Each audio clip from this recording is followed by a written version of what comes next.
No, you got to go back now and say, why was the NFL continuing to support with all the confusion going on in the media? And maybe it's all of that found money right there. And then out of nowhere came these young children. I don't know where they came from. And I sat next to this child, and the child sat next to Beyonce.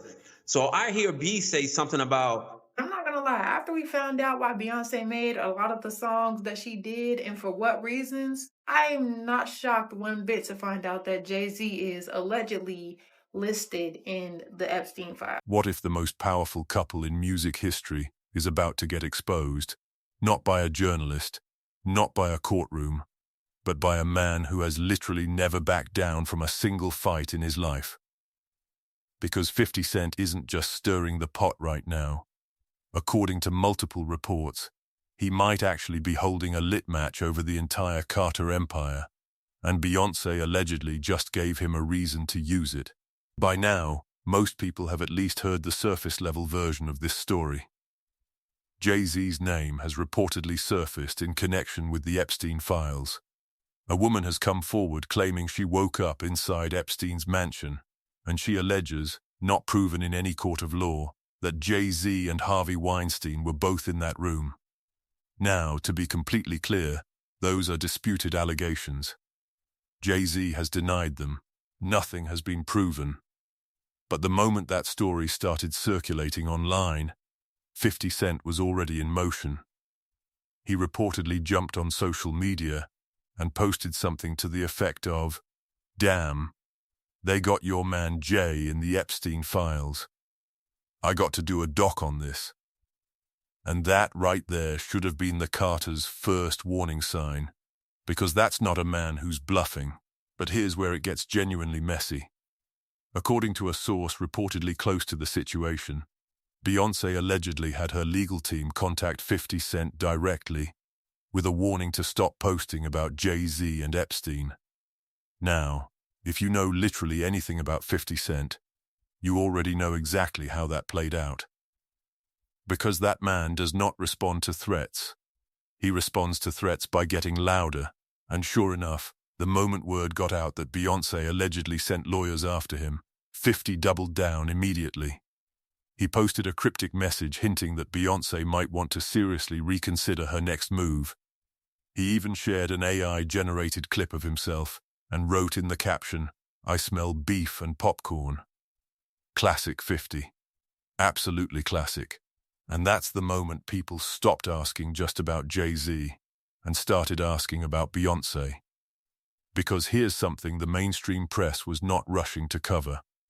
According to reports, the Carters had allegedly already been working quietly behind the scenes to keep this story contained.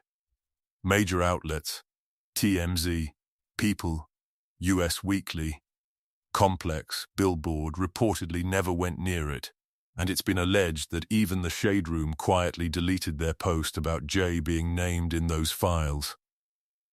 Now, nobody has confirmed on the record that money changed hands to make any of that happen.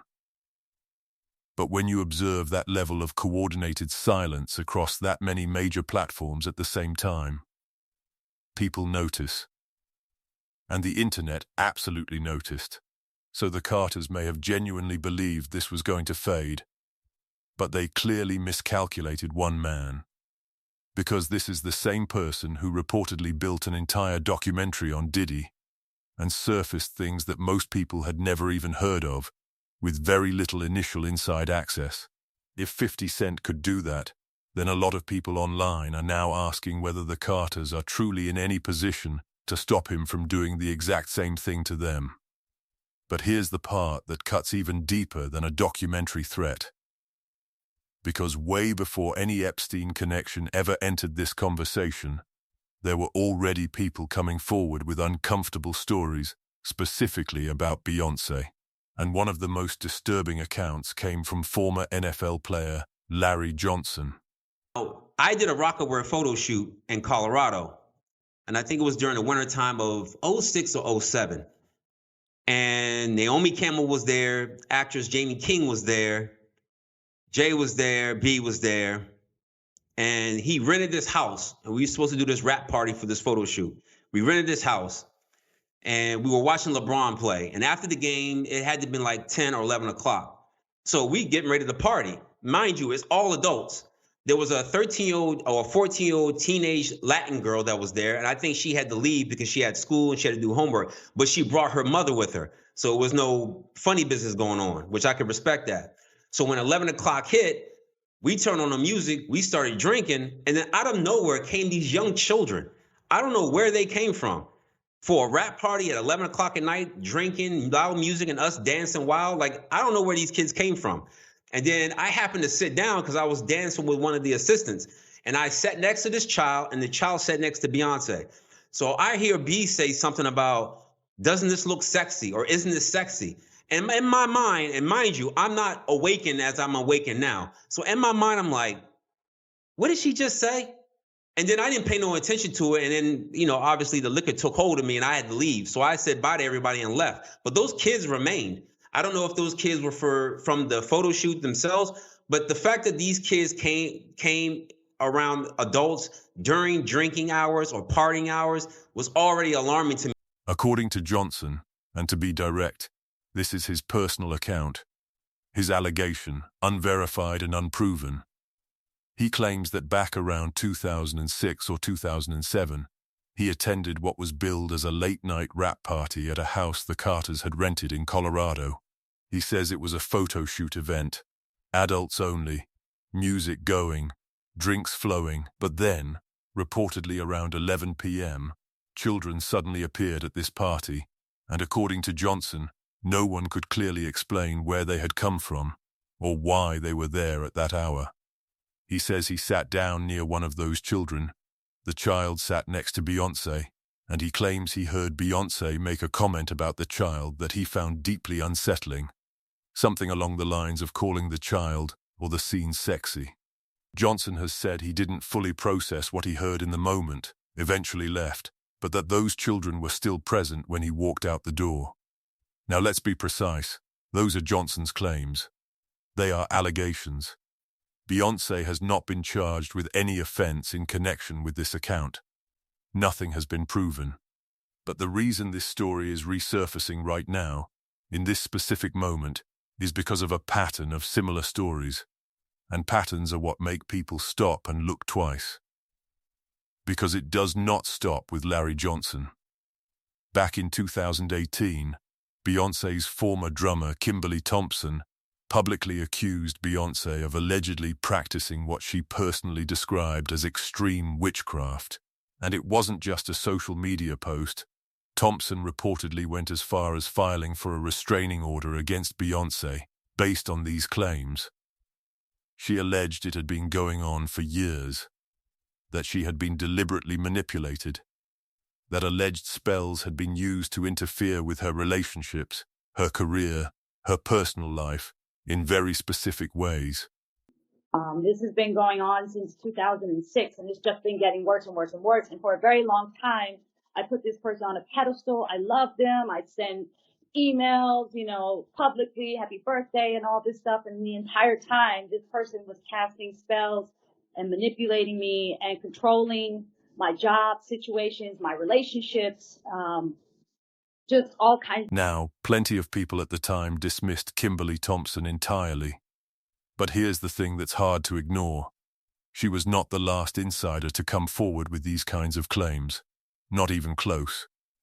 More recently, Beyonce's former dance captain Ashley Everett was reportedly caught liking posts online that claimed people who listen to Beyonce are, in those posts' own words, entertaining demons. And then there was former dancer Kadia Cherie, someone who worked directly with Beyonce on the Formation video and her 2016 Super Bowl performance, who reportedly posted a now-deleted message on Instagram accusing Beyonce of allegedly calling for something to happen to her child. The post reportedly contained language suggesting a direct supernatural threat aimed at her family. It disappeared fast. Most people would never have known it existed at all if Tasha K hadn't allegedly captured screenshots and broken the story publicly on her own platform. Beyonce is being accused again of doing black magic. Now here's what I'm going to say. Here's what I'm saying. Everybody ain't lying.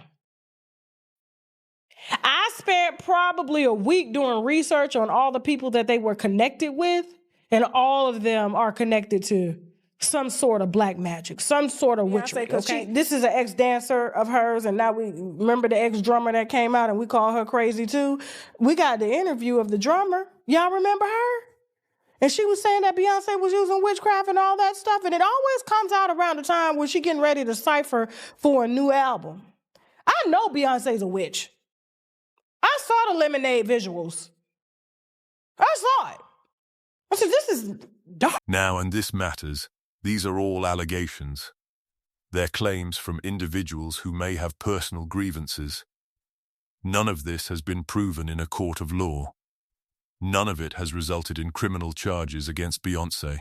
But what observers keep pointing out is the sheer consistency and volume of these stories coming from people who were actually embedded inside her world. People who worked with her directly, sometimes for years. Because one allegation you can dismiss. Two starts feeling like coincidence. But when you keep hearing structurally similar claims from different people across completely different years, the public starts asking when exactly coincidence stops being coincidence. And then there's this whole other dimension that almost nobody in mainstream media wants to actually address. The possibility that JayZ and Beyonce might not even be the ones at the top of their own structure, because no matter how rich or famous these two are, there are people above them with more money, more leverage, and a lot more to protect. And that's what brings in what Kanye West reportedly claimed, that Beyonce and JayZ are, in his words, controlled puppets, and that many of these entertainers are kept in line through things from their past that powerful people allegedly hold over them. Interview. Now, Kanye's own credibility is its own complicated conversation.